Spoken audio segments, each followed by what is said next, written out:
یہاں چونکہ دو لوگ یہاں موجود ہیں، میں چاہتا ہوں کہ باجی کے ہاتھوں ان کو کتاب ضرور دی جائے. تو ایک تو خان عارفہ نوید الحق اور دوسرے وسیم عقیل شاہ کہ تو انہیں یہ اعزازی قیمت تو ان کو جو ہے ضرور دی جائے. اور انشاءاللہ اپنی تقریب کے اختتام پر یہ رسم ہم انجام دیں گے. اب اس وقت ہم خطبہ صدارت کے لیے جو منتقل ابھی ہوئی ہے اس کی طرف بڑھتے ہیں.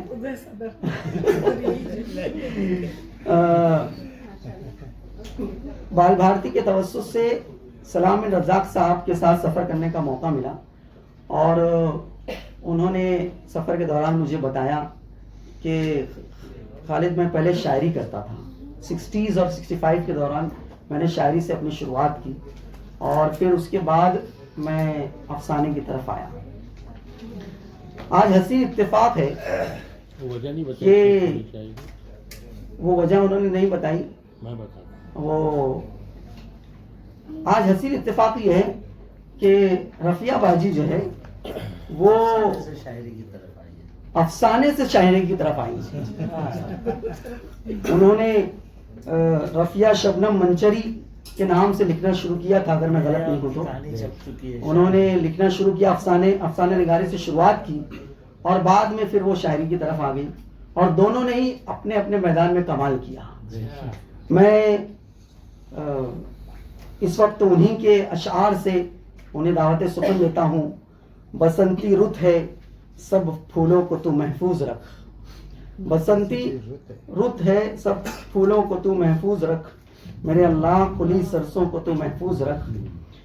بزرگوں کی دعائیں کتنی لازمی ہیں، بزرگوں کی دعائیں کتنی لازمی ہیں، جوانوں کے لیے بوڑھوں کو تو محفوظ رکھ. زوردار تالیوں کے دوران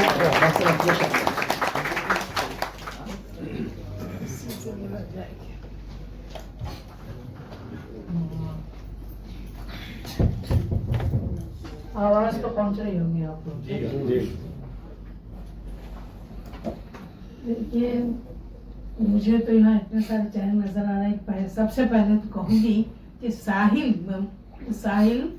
ان کے ساتھ ان کی لہریں، ان کی سیپیاں جو بھی سب یہاں موجود ہے سب کو. پھر اس کے بعد میں آتی ہوں اپنے آج کی محفل کے صدر نوید. وہ آپ نے کہہ دیا کہ حق نویدی حق بھی ہیں. سب سے بڑی بات تو یہ ہے اس کو آواز، حق کی آواز کو چاروں طرف پہنچا بھی رہے ہیں. اور اس کے علاوہ میں کیا بتاؤں آپ لوگوں کو، ماؤں بہنوں بیٹیوں سب کو ہم شامل کر ہی لیں گے. لیکن مجھے خوشی یہ ہے کہ یہاں اتنے سارے بیٹے بیٹھے ہوئے ہیں. پہلے تو مجھے یہ غلط فہمی تھی کہ میں صرف 5 پانڈووں کی ماں ہوں. شروع میں آپ بتائیے حامد اقبال نیازی، اسلم پرویز، عرفان جعفری اور قاسم امام. قاسم امام بعد میں آئے، لیکن یہ پوری جو منڈلی ہے یہ آپ لوگوں کی ساتھ میں. لیکن آج مجھے معلوم ہو رہا ہے کہ میں پانڈو کی نہیں بلکہ کوروں کی ماں. اتنے سارے لوگ جمع ہو گئے ہیں کہ سمجھ میں نہیں آ رہا ہے. اس چہرے دیکھ دیکھ کیا آپ لوگ بدل گئے ہیں تو مجھے پہچاننا ذرا مشکل ہو رہا ہے کہ کون کیا ہے. لیکن خوشی اس بات کی ہے کہ یہ سب اردو کے نام پر یہاں جمع ہے. یعنی جو محنت میں نے زندگی بھر کی تھی وہ ضائع نہیں ہوئی اور وہ اور یہی میری دولت ہے، یہی میرا سرمایہ ہے. میں سمجھتی ہوں زندگی میں کچھ ملے نہ ملے، اس شہرت نام و نمود اور یہ سب چیزیں ہوتی ہیں، یہ تو ایک وقتی طور پر ہوتی ہیں. لیکن حقیقت دیکھا جائے تو یہی سب سے بڑی دولت ہوتی کہ ہم جو اس دنیا میں کر کے جاتے ہیں، کچھ بنا کے جاتے ہیں، کچھ نسلوں کو دے کے جاتے ہیں.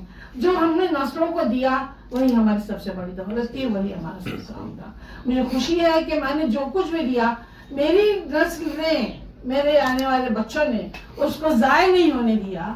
اور ہر فیلڈ میں کوئی نہ کوئی، ہر میدان میں کوئی نہ کوئی موجود ہے. کوئی کوئز میں ہے، کوئی بچوں کے ادب میں ہے، کوئی شاعری میں ہے، کوئی افسانے میں ہے، کوئی ڈرامے میں ہے،